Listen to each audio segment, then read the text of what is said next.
We all know that lefties tend to radiate a certain arrogance. This also became very clear when they were attempting to somewhat justify the result of the Brexit. This happened by blaming the older generations for the result.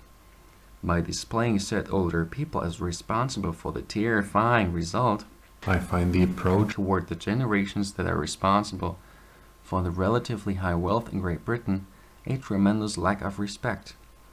Moreover, simply because they are more likely to die before their ungrateful offspring apparently invalidates any sort of judgment they make by popular logic.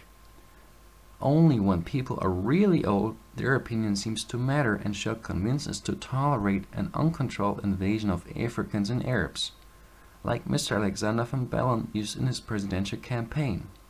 For me, it's probably the last election, quoting an 89-year-old lady who starts off with some actually solid advice on showing respect to others, only to end up with the ludicrously erroneous analogy of her deportation to Auschwitz with today's genuine fear of Muslims and Africans invading Europe. The quotation, "For me it's probably the last election," aims at the ridiculously obvious attempt to bring up a somewhat wise person whose valuable opinion exclusively is based on age and her horrible experience of witnessing her family being gassed. She tries to top it by claiming that Van Bellen's opponent, Norbert Hofer, used a campaign slogan based on the slogan of Nazi Germany.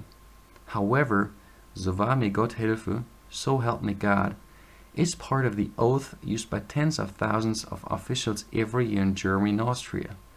Weirdly, this is supposed to qualify her making a political judgment, while the older people in Great Britain are the idiots for unchaining their lives from the fucking European Union.